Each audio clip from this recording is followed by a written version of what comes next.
week on the Shooting Straight Wrestling Podcast, Barrett is out, Cesaro is back, and NXT takes over Raw. This and more when we come back. But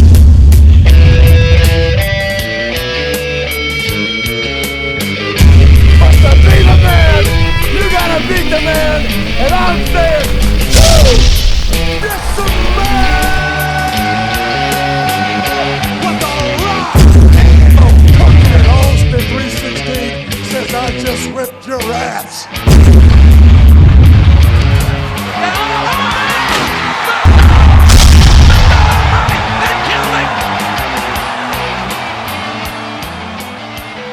Hey, welcome back. I'm Brian Brown. Red Scorpion, Mike Martinez. We got a lot to jump into this week, man. What is it, the Raw after... Raw after WrestleMania, Yeah. April 4th.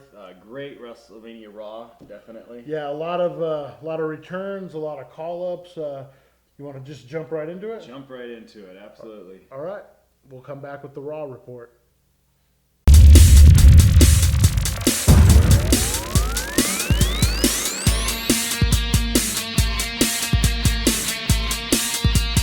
All right, so Raw for 4/4/2016. It was a big one. It was a big one, it was. And we were both kind of questioning how it was going to play out and whether or not Shane was going to actually have anything to do with WWE following that night. Yeah. And that's just basically how they started it out. Yeah, exactly. And, you know, I really like this one, and I'm trying not to jump ahead, but did you notice how many references were made to the crowd? Like JBL had said a couple times that the Monday Night Raw after WrestleMania crowd usually takes it over. Jericho had mentioned it. He did it in a Hill way. I'm not going to let you take this over. Yeah. But, yeah, I like the way they're acknowledging that. I think that's pretty... They had no choice. And I know that they were saying it wasn't just a regular Raw crowd. It was a WrestleMania crowd that's basically stuck around for Raw. And so who knew what to expect? And they sure were vocal. Yeah, definitely. So right off the bat, Vince comes out. He has no chance in hell. He does his Vince giraffe walk to the ring. And then he brings up that just like his song, Shane had no chance against The Undertaker. Mentions, this is the part I've kind of found interesting, mentions that there's a new champion and the fans boo. Yeah. Yeah, you know, and they kept going with that same, that he overtook the authority, like it was like a little man versus the corporation thing. But I don't think anyone's buying that storyline other than the WWE. I think it's time to move on from it. It is, and I think they're setting it up well. We'll get to it though as we move along. Sean O'Mac comes out, just out of nowhere, no song, no nothing, comes out, just wants to, all beat up. Yeah. Wants to thank the fans for sticking by him, and actually wants to shake his dad's hand and say, you know, you got the better of me, you were the better man. So I just want to shake your hand, be a man about it. And basically Vince, as Shane starts to leave, Vince says, if you think you could do a better job of running Raw, then I'll give you the opportunity to do that tonight. Yeah. And Shane, completely shocked and baffled, obviously accepts. Yeah. And we're off and running. Yeah. So, I don't think anyone knew what to expect. No. I think it was pretty good. So, you want to just jump right in the matches? Or? Yeah, let's just go right ahead. I got the opening was the tag title match. Yeah. New Day versus the League of Nations.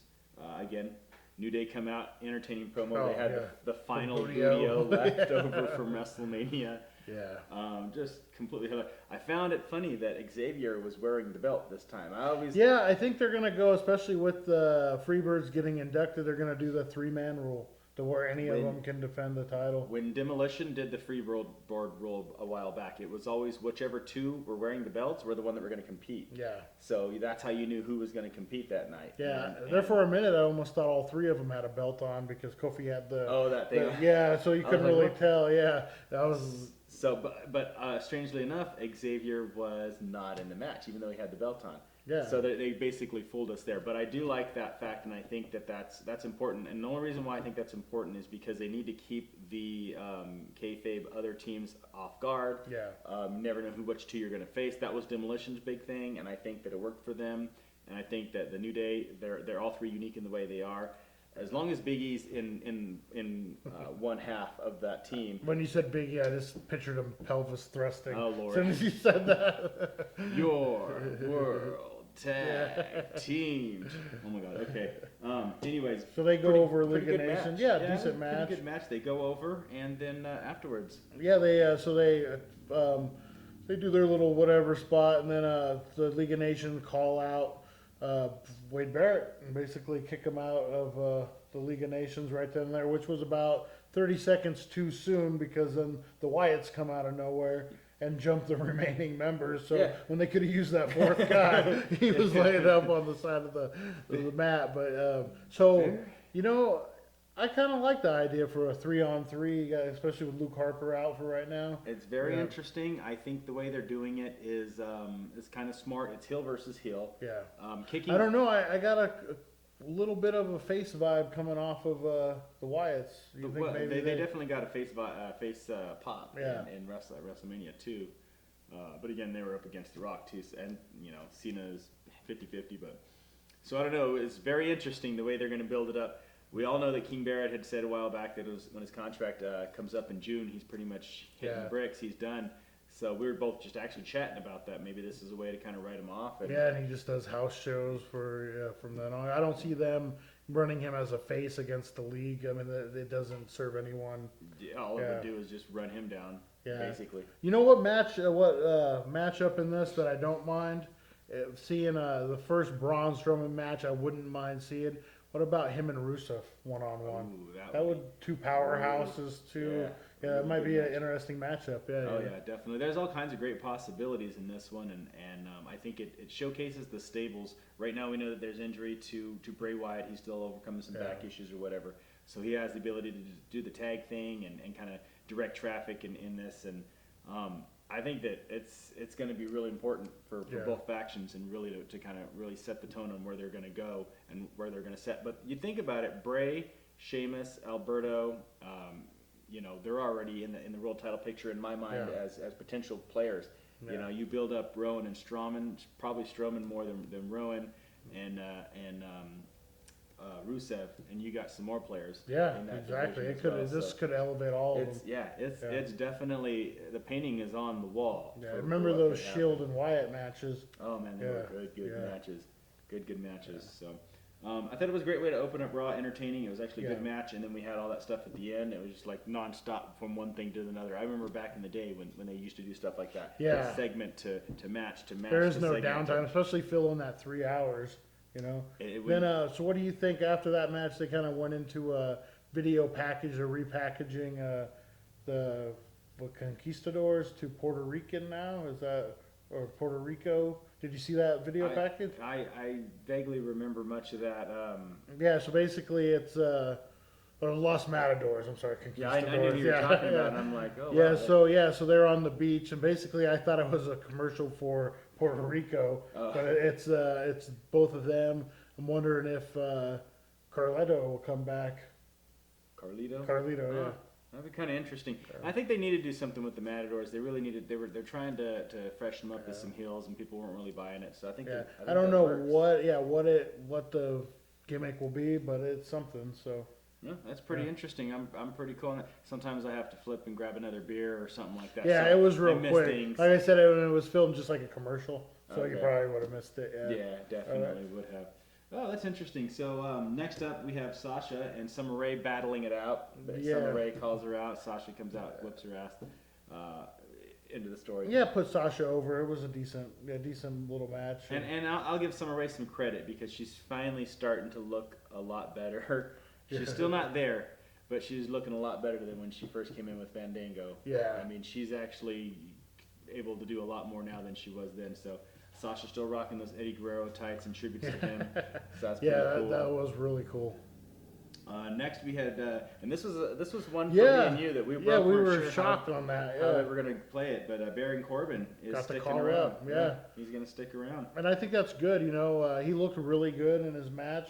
Dolph Ziggler, amazing. I mean, they gave him Dolph, so I mean, it was. And you know what? Dolph's a bumping machine. That's perfect for him. So what do you think? You think, for those of you who probably haven't seen Rebooked, I don't even know if that one's up yet. We had Rebooked How to Save Dolph Ziggler's Career, and I had said after WrestleMania you should write him off of television for a few months. What do you think? You think he took the end of days on the floor? You think maybe he's out for a little bit? And I mean, then, it definitely would fit, I Yeah. would think, and then it gives Baron the opportunity. It gives him basically the bragging floor. rights. Yeah, I put out Dolph yeah, I Ziggler. put out Dolph Ziggler. Who's next? And Yeah. just kind of do something like that, not in a Goldberg way, but in just kind of Yeah. what Baron Corbin was doing in NXT. Yeah. And it would work. It would work for Dolph because, like we said in Rebooked, that he would be able to have that time off television for people to kind of forget about everything that's going on. Yeah. And then he comes back ahead of fire later on. But digging it. I'm really digging it. I really wasn't sure that Baron was going to stick around, and if he did, I wasn't sure how he was going to play out. But man, after watching that match with Dolph, I'm so excited. And you know what? He's born and bred for Vince McMahon at WWE. His size, I didn't realize how what big. Like against Austin Aries, he just looked huge. But then against Dolph, he's still a big guy. He was an Arizona Cardinal offensive lineman. Yeah. And as soon as I heard that, I'm like, okay, the guy's huge. That's where his stature, comes Yeah, he from. has the look. So and now he's really just a guy that's really got this platform now that can really just shine on if they do it right. Yeah, exactly. That's the thing. So it was a good match. It was a really good I think match. that's the key with all these call ups that we're gonna see too. Is I know WWE has a tendency. We'll say about June, all of a sudden to get worried with the direction things are going and just pull the plug on all the new stuff, and then they become jobbers, they become this, and then maybe elevate them a year for. Look what they did with Callisto. Like they called them up last year. They had that dormant period, and then all of a sudden they're pushing Callisto again. I'd just like to see if they can stick with the direction that they're headed in. I think good things. They just got to have the patience to see their plants bloom, so to speak. Yeah. And obviously they have so many people, so many ducks are in a row. So I mean, you can't elevate everybody at the same time, but you can do it, sporadically, and you can bring a guy up, and then maybe he falls, and then you can go to the next guy, and then this guy can come back, and just kind of keep it going, and that gives us so much time, a year or 2 years or whatever, just all this different stuff if they just do it right. Yeah. So then that goes into speaking of NXT. That's the Apollo Creed. I'm sorry, Apollo Crews. No, it's Apollo Crews. Yeah. Oh, okay, I'm sorry. Crews. Apollo Creed is Rocky. What am I thinking? Yeah. And which is kind of his Yeah, thing. yeah. And Tyler Breeze. So now, is this a call up, or is this just? This is one of those questionable ones that I think. Because I didn't think he was ready, to be honest. I didn't think so either. He's been an indie guy for a long time. A lot of people know him. I've heard of him before he got to NXT too. But I was really hoping he'd spend some more time down there. He looked good. He's a monster. And I just don't know if maybe they're replacing Titus O'Neil with him in that spot that they wanted Titus O'Neil to be in after all the drama with the suspension. I think he's definitely a better performer, and he has a better look than Titus O'Neil. I've never been big on the Titus O'Neil look. I don't know, the whole like I just primetime players is best suited for him. I don't see him as a solo type of guy. Me neither. Now Apollo Crews kind of reminds me a little bit of Bobby Lashley. Yeah. So that type, and that WWE was huge on Bobby Lashley. Yeah. So I mean that could possibly where we're going to go. It just could be a one night only thing. Yeah, we'll see in the upcoming weeks what happens. Maybe Tyler jets back down to NXT and says, "Hey, you pissed me off, you embarrassed me. I'm on the main roster." He could use he could use a little rejuvenation. Tyler, they didn't handle his come up. He's in the doghouse from what I hear. He asked to leave early from a show one time, and they basically have been giving him shit ever since. Yeah. So whatever. Next, I thought was the most entertaining segment. Well, I wouldn't say most entertaining, but it was pretty good. That's Roman Reigns come out to big boos. And then say, look, I'm not a bad guy, but I'm not a good guy. I'm the guy. Exactly. Yeah. So basically, we're seeing a little bit of that start. If he can loosen up a little bit, because to me, he still seems very actor-ish. Like he's just saying lines that someone has fed him. It isn't him, being him. It's, when it's him, he gets kind of ghetto, and I think, and that's no offense to anybody. That's how I grew up too. So no offense to anyone in the ghetto. No, I wear my hat sideways. We're pro ghetto here. When I shop at Kmart, my hat's on sideways, just like anyone else from the ghetto. But anyways, bottom line is that he is definitely he's got that silver lining for that heel turn coming up. I just feel it. It's finally, we've been begging for it. It's finally starting, and I really enjoyed it. I thought that him just kind of like whoever wants me. Yeah, now like it's more of he's there now. They're gonna run with it. It's after WrestleMania season, so the pressure isn't on as it was to keep the ratings going. Exactly. So I think the next few months, his title run, I think he can develop what he needs to develop. And like I've been saying for a long time, I love the fact that 3 guys came out.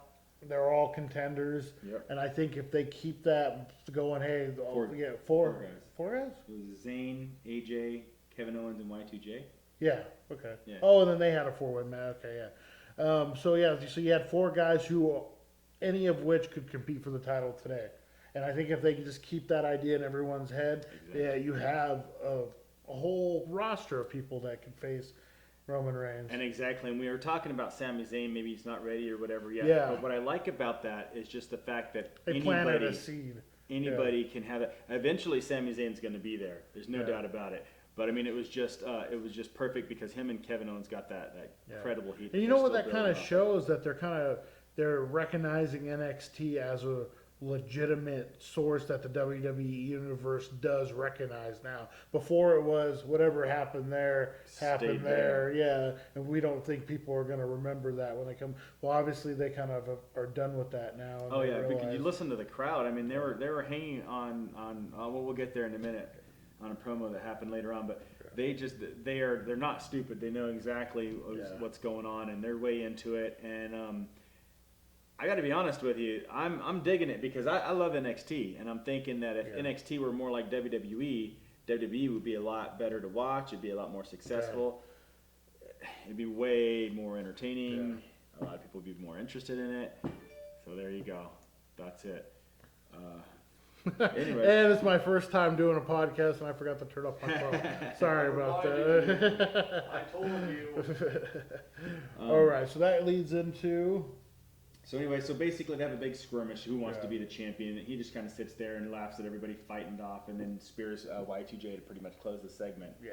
And that sets up, they're going to announce later on a 4 corners match for the #1 contender, which again, I think was the greatest thing they could have done. It is. Yeah. Especially right after the night. That way it gives people the opportunity. And it's booked as AJ Styles, Sami Zayn, Kevin Owens, and Y2J. Yeah. And I say that it's booked like that because it does change. Then the most disappointing thing of all time, we were actually talking about this on our WrestleMania podcast. How long would Zack Ryder hold the title for? You said, is it less than a day or a week? Yeah. And I'm like, I hope it's longer than that. I mean, because if anyone deserves a little bit of a run, it's Zack Ryder. He's a company guy. He's done all the things that needs to be done. He stayed true to the company when he probably shouldn't have. And then Miz comes out, cuts him down, cuts down his old man, and then thanks to the returning Maurice, his wife, Orle, the daughter of former Quebecer and WWE superstar Pierre, comes out to help her man slap the dad of Zack Ryder and then distract Zack Ryder for Miz to hit the skull crushing finale when the Intercontinental title. Blah, blah, blah, they do have a rematch on SmackDown. We'll see. I pray that Zack goes back over, but anyways, they kind of follow the storyline that the Miz was going to win the championship until Zack you spoiled it, and then Zack ended up winning it. So whatever. Charlotte celebrates her new title win with all the women wrestlers. I'm going to get rid of that term divas altogether. Hopefully, and I like the way this went. The crowd, like you see her break kayfabe a few times, trying to keep that heel persona going. Yeah. But the crowd got the chance going. They're singing AJ's song, or not AJ. I'm sorry, Bailey's song. Yeah. And I thought that was great. They want her up on that main roster, but I don't think it's time yet. It's not time yet. It's not time yet. And they were chanting women's wrestling, and that was emotional. That was crazy. I mean, that's a testament to all the girls. Yeah. And, so that basically led up to Charlotte getting back in heel mode, running everyone else down, putting herself up. And then you got her and Natty in a little bit of a confrontation. I really like that program. If you saw some of that NXT stuff with her and Natty, if they're allowed time, I think that's going to be great. I'm digging it, and I think it's going to be a great program between them. Dudley's took on the Usos in a rematch. This was a tables match this time. Yeah, and then so Dudley's end up going over. It was funny because you saw how mad the Dudley boys got. They move Usos go through the table, and then they ring the bell. Bubba gets up, throws one of them through the table, and yells at Lillian Garcia. Now we won. Yeah, and I guess there was some heat backstage over that. Yeah, like there was some. Well, that's how you have to throw them through the table. That's the rules, and so I don't know why they called for that. So then we got our next huge debut. Enzo and Cass. Yeah, and they, charismatic, like they were over. Crazy over. Yeah, crazy over. I would love to see a program with them.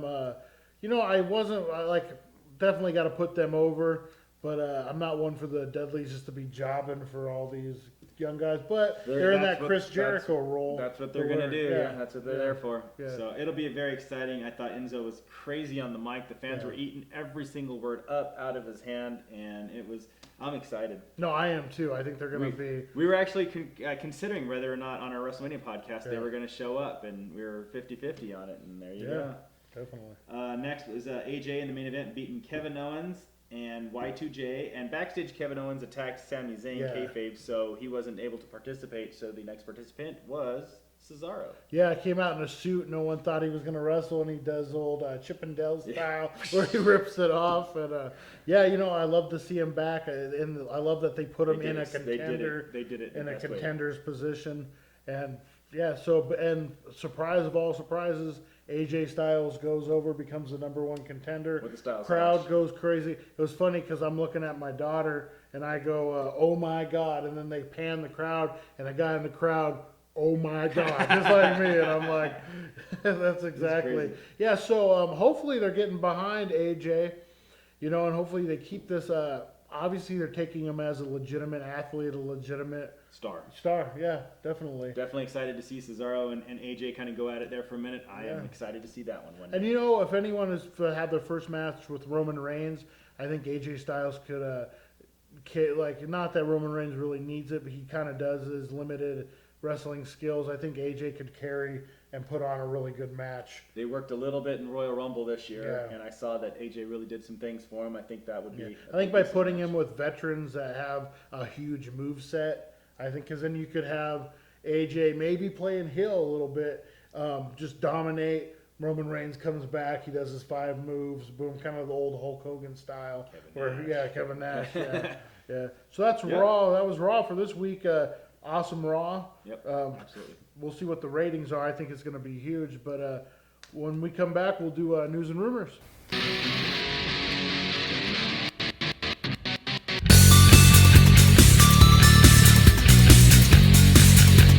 we're back with news and rumors, and we don't got a whole bunch, but enough to fill the segment, fill the quota. All right, you want to start? All I got is I just want to let everyone know that Sami Zayn's injury is complete kayfabe. He's not really hurt again. Don't worry, he'll be back. Everything's good. It was just part of the storyline to bring Cesaro in. Which I thought was great. It created a dramatic effect for Cesaro. And like we both said, Sami isn't ready, I don't think, for that main event. No, and I think it worked twofold in that sense. Yeah, exactly. So we got some TNA news, I guess. Uh-oh. Yeah. The wrestler formerly known as Crimson, which I kind of remember, I'm not really a TNA follower. So I believe he was a redheaded guy they called Crimson, right? He was Amazing Red's big brother. At the time, he was undefeated. He was basically like their version of Goldberg. They were kind of trying to make him be that next big thing. He was arrested for domestic violence today. So, and there's a pretty funny mugshot going around to him. That'd be great. Yeah, that seems like the trend with TNA guys. Like a whole bunch of them, domestic violence, DUIs. When their paychecks are later, they're not getting them, and drives you to do crazy things. Yeah, basically. So. And then, we kind of touched on it earlier. I think that might be done for King Barrett. I think he might just be being phased off television. They do that sometimes. They'll do the job role on live events. Yep. Yeah. And then the other news I've been hearing is Undertaker was saying that was his last match at WrestleMania.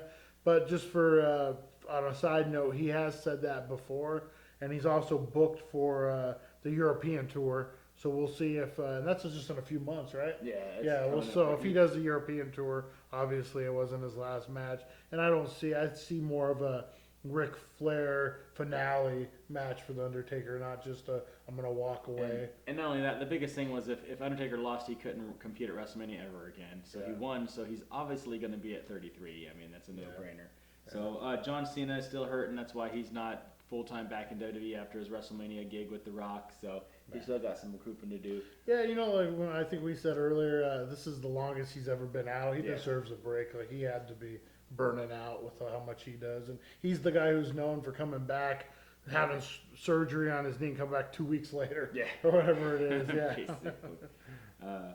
I was just going to say maybe this whole AJ Reigns feud is the way for AJ to facilitate a Reigns heel turn. Maybe AJ's the guy that they're putting in that spot. I really hope that they're not setting AJ up to fail and be like, sort of like how Chronic came in to fight the Brothers of Destruction and they just set them up to fail, and they did, and they kicked him to the curb.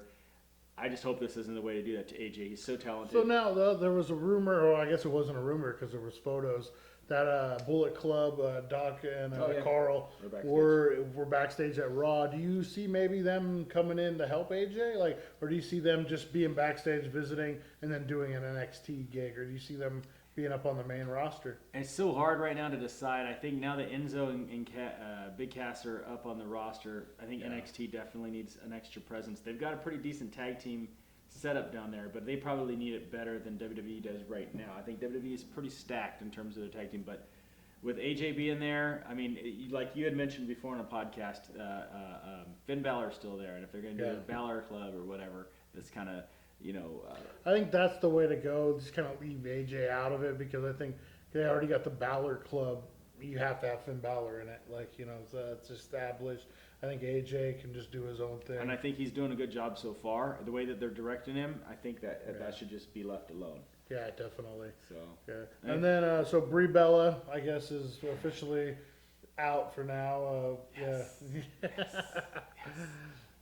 She kind of had her send off at WrestleMania. Everyone came out and.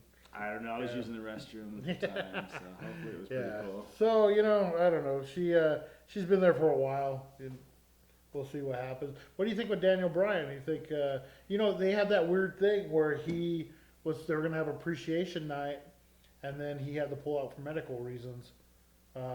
They'll probably do something again. I think that for Daniel Bryan, he's going to always be a WWE guy, no matter what he has to contribute. And I think that I think back to $1 Million Man, as he was a manager for so long, and just how the role that he was able to play in his limited role. Daniel will do something. He'll be some type of mentor to somebody, or at the very least a commentator. But I think a mentor role would be best for him because of his presence. I haven't heard anything about why, like, other than it was medical, why they pulled out of that whole show. Was supposed to be Daniel Bryan Appreciation Night. They're keeping it pretty tight lock, so could mean a number of things. But hopefully he's okay. And I think they're just really looking out for him extra carefully now. They definitely want to take care of him. They know there's a lot of money still that he can make for them in just his limited role. Yeah. I mean, he can come out to an appearance and the crowd's going to go nuts. So, So that definitely keep you can kind of see him. Do you remember, I don't know if you watched, I guess it was technically the Attitude Era, when Shawn Michaels would come in and come out. He was technically retired because of the back, but he would he's the new sheriff in town or whatever.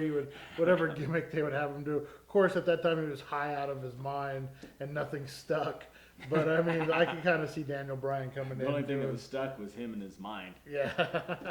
I could see Daniel Bryan coming in doing those guest roles and kind of. Yeah, totally. Yeah. So hopefully it's just it was a health risk thing, and they wanted to make sure everything was okay. Yeah. What do you think? You think what this all the I kind of am tracking back to the tag team division.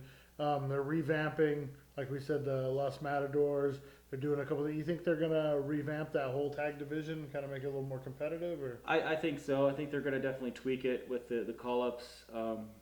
Just the guys that they've got there. I think maybe we might see an Uso heel turn here coming up soon. Just judging by the crowd in Dallas, it could just been the Dallas crowd. But I kind of see some things changing in that division. Yeah. So I definitely think so. I also want to say that today, 4/5/16, is happy birthday to one Diamond Dallas Page. Bang! So. Yeah, and then also on a side note, this happened back in October, but we wanted to say rest in peace to a viewer that we had. Jesse was his name, was kind of a friend of mine. left the world a little too soon a while back in October, but he was a fan, and we haven't really been doing the podcast faithfully like we could have, and we haven't really addressed it. But definitely our blessings to his family and to him, and rest in peace, brother. Your input on the show was great, and we always had our differences on the way wrestling went, but in the end, we're fans and we're all brothers of brother. Absolutely. So definitely rest in peace, and God bless to the family. And I think that's pretty much all we got for. That's it. Yeah, on that sad note, sorry there, guys. If you're watching on YouTube, be sure to like, subscribe, and share. If you're watching on BST TV, stay tuned for Anarchy Pro Wrestling. If you're watching on YouTube, jump on our page, check out our show Rebooked and some of the previous. We have our WrestleMania review show up and ready to go. So check it up and make sure to like and subscribe everything, and keep watching. We'll see you next week. Woo! Ow.